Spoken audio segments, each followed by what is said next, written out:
என் பேர் பரமசிவம் பிள்ளைன்னு. பரமசிவம் பிள்ளை சடுகுடுகளா என்ன உட்காருங்க. எனக்கு ஒன்னும் புரியல.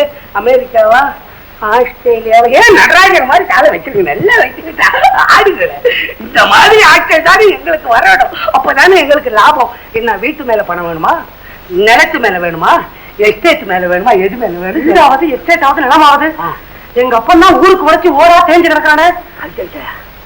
அப்போ ப்ரோ நோட்டு மேல கொடுக்க சொல்றீங்களா? ப்ரோ நோட்டுக்கு கொடுக்கறதுக்கு உடம்பு பச்சாதுங்களே, அதெல்லாம் கொடுக்க மாட்டேன். ஏதாவது பத்திரத்தை காமிச்சாதான் கொடுப்பேன். என் பழக்கம். ஆனா எல்லாருக்கிட்டையும் 7 வட்டி 8 வட்டின்னு வாங்குறேன். உங்களுக்காக 5 வட்டி 6 வட்டின்னு வாங்குறேன். 5 வட்டியா? என்னது பகல் கொள்ளையா இருக்குவேன். இவ்வளவு வட்டி கொடுத்து நான் ஏங்க பணம் வாங்க வரேன்? நான் ஆபீஸ் வேலையா வந்திருக்கிறேன். ஐயோ ஐயோ வேணாம் கணக்கு புத்தகத்தை கொடுங்க. நான் வேலையை ஆரம்பிக்கணும். கணக்கு போயிட்டு கொடுக்க மாட்டேன். அதுக்காக வந்திருக்கிறேன். கணக்கை நோண்டாதீங்க.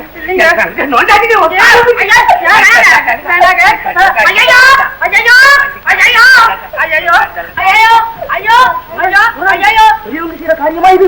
காலை பிடிச்சிட்டு இருக்கீங்க. காலை பிடிக்காம உன் காலை பிடிக்க சொல்றியா? ஆபீஸ்ல வீட்டுக்கு அனுப்பிட்டு பின்னாலே வரியா? முதலாளி இது மகனுங்க. நான் நினைக்கிறேங்க. முதலாளியே காலை பிடிக்க வச்சுட்டியாடா? நான் என்னப்பா பண்ணுவேன்? கணக்கு புத்தகம் எங்க என்ன அவ்வளவுதான் காலை பிடிச்சிட்டாரு. இன்னும் கொஞ்ச நேரத்துக்கு நீங்க வரலன்னா என் மண்ணியை பிடிச்சிருவார் போல இருக்கு. அப்பா முதலாளி ஏதோ சின்ன பையன் தவறுகளா நடந்துட்டான், மன்னிச்சிருங்க. உமாவனா பரவாயில்ல, என்னையே ஏமாத்துறாரு. நமக்கு ஒரு ஆள் இப்படி தேவைதான். ஆனா இந்த மாதிரி கோட்டையும் ட்ரௌசரையும் போட்டுக்கிட்டு உட்காந்து கணக்கு எழுத முடியாது. உருப்பட மாட்டேன். வாடகைக்கு உடுப்பு வாங்கி போட்டுக்கிட்டு போகாத. எங்க முதலாளிக்கு வெள்ளை வெட்டிக்காரங்களே பிடிக்காதுன்னு சொன்னல. வாடகை உடுப்பா? ஐயே ஏன் அவனுக்கு தெரியுதெல்லாம் சொல்லி வைக்கல. என் குணம் எப்படி, எனக்கு என்னென்ன இஷ்டம், எதாவது எப்படி எப்படி செய்யணும், அவருடைய நோக்கம் போல பார்த்து நடக்கணும், இதெல்லாம் சொல்ல வேண்டாமா? சொல்லிட்டாருங்க. எனக்கு சம்பளம் 50 ரூபாய் தான். கையெழுத்து 90 ரூபாய்க்கு போடணும். காலையில 7 மணிக்கு வேலைக்கு வரணும். ராத்திரி 10 தான் வீட்டுக்கு போகணும். எடுப்பு சாப்பாட்டு இருந்து நாயை குளிப்பாட்டுற வரைக்கும் எல்லா வேலையும் எந்துதான். நாய்க்கு உடம்பு சரியில்லைன்னு வச்சுக்கோ. நான் வாசனை நின்று குறைக்கணுமா குறைக்கிறேன். அது உன் இஷ்டம். கச்ச அது ஒரு கலை தானே. எல்லாபடி பையனை கூட்டிட்டு போய் காலம்பரை அனுப்பிச்சிடணும். தெரியுதா? நான் வரேன் மிஸ்டர் பிள்ளை. பச்சா முந்தி உள்ள வரும்போது அசிங்கமான பிள்ளைன்னா இப்ப கர்வமா பிள்ளைன்றான். முதலாளின்னு சொல்ல முடியலையோ? பணம் வாங்குறீங்களா, திங்குறீங்கல்ல? சரி நான் வர முதலாளி. முதலாளி சொல்லு. இப்ப வர முதலாளி. சொல்லிக்கிட்டா போயண்டா. முதலாளி முதலாளி தகும் முதலாளி தகும் முதலாளி தகும் முதலாளி தகும் முதலாளி தகும் தகும். நமஸ்காரங்க. வாக்கம்பி எப்போ ராபு இன்னும் வரலீங்களா? வரலையா? பொண்ணு பார்க்க போனீங்க, எல்லாம் பார்த்து முடிச்சிட்டியா? எப்ப கல்யாணம் சொல்லு வந்துடுறோம். அதையே கேக்குறீங்க. 10 லட்சம் ரூபாய் சொத்துக்கு ஒரே பொண்ணு. தகப்பனாரை தவிர வேற யாரும் கிடையாது. அப்படி இருந்தோம் கல்யாணம் நடக்க வசதி இல்லாம இருக்கு. என்ன தம்பி 10 லட்சம் ரூபாய் இருக்குன்ற வசதி இல்லைன்ற என்ன அர்த்தம்? பணம் இருந்து என்னங்க பிரயோஜனம்? பொண்ணுக்கு பார்வை இல்லை.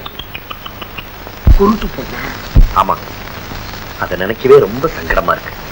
பெண்ணு நல்ல தங்க விக்கிரகம் மாதிரி இருக்கு. ஆனா இடையில ஏற்பட்ட விபத்துனால கண் பார்வை போயிடுச்சு. அதனால என்ன கல்யாணத்துக்கு எல்லாம் முடிவு பண்ணிட்டேல்ல? இல்லைங்க, என் தாயார் தன் வீட்டுக்கு வர மருமக ஏழையா இருந்தாலும் மூக்கு மொழியோட சுத்தமா லட்சுமிகரமா இருக்கணும்னு அடிக்கடி சொல்லுவாங்க. அவங்க எப்படி இருக்கு சம்மதிப்பாங்க? என்னப்பா 10 லட்சம் இருக்கு, மூக்கு மொழி இல்லைன்னா என்ன? எந்த புண்ணியவாளனுக்கு கொடுத்து வச்சிருக்கோ? அப்போ நீ சொல்றதெல்லாம் உண்மைதானே? என்ன இப்படி கேக்குறீங்க? நான் இப்பதானே மதுரை காமராஜபுரம் கைலாசம் உள்ள விட்டு இருந்து வர்றேன். காமராஜபுரம் கைலாசம் ராமு வந்தாக்க திருச்சி கேட்ட பாக்குவாங்க. கூட வாங்கி கொடுக்க முடியல தம்பிக்கு. நான் வெளியே போக முடியாது, வேலை காரணம் இல்லை. 10 லட்சம். சின்ன வயசுல எனக்கு ஒரு சான்ஸ் இப்படி அடிக்காம போயிடுச்சு.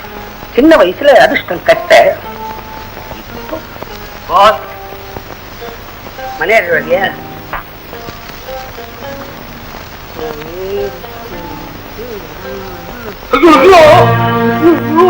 கேசு தோத்து போச்சாமே. பணம் போச்சு, பணம் போச்சு. பணம் வரும்னு நம்பிதானே செலவழிச்சு இவனை படிக்க வச்சேன். இப்படி சோதிக்கிற. 10 லட்சம் ரூபாய் சொத்துக்கு ஒரே பொண்ணு. தகப்பனாரை தவிர வேற யாரும் கிடையாது. மதுரை காமராஜபுரம். இந்த நாட்டுக்குள்ள தனிச்சிறப்பே பெண்ணின் பெருமைதானம்.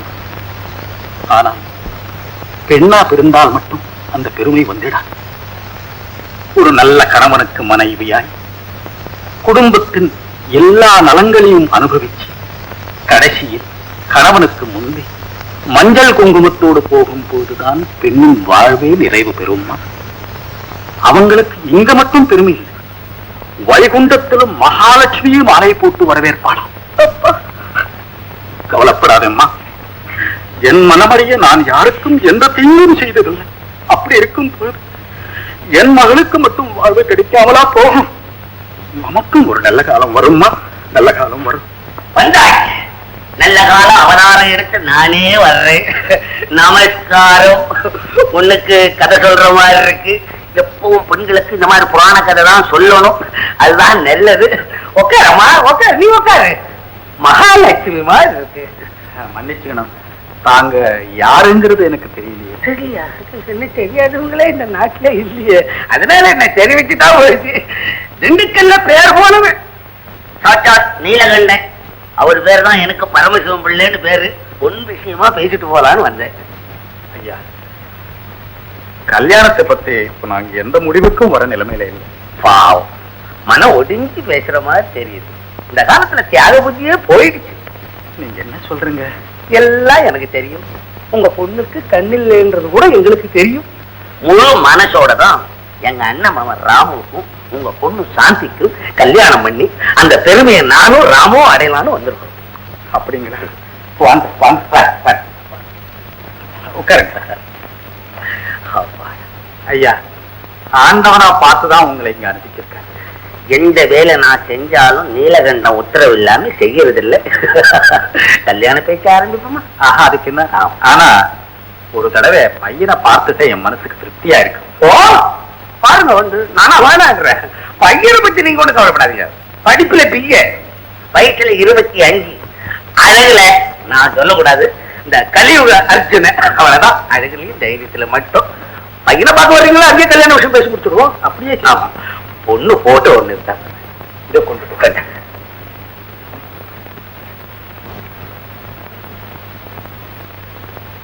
ஊத்தா பாட்டா நம்மளை விட சொத்து 7-8 பங்கு தேரும் போல இருக்கு. நல்லா கறக்கலாம் நீலகண்டா. இந்தாங்க.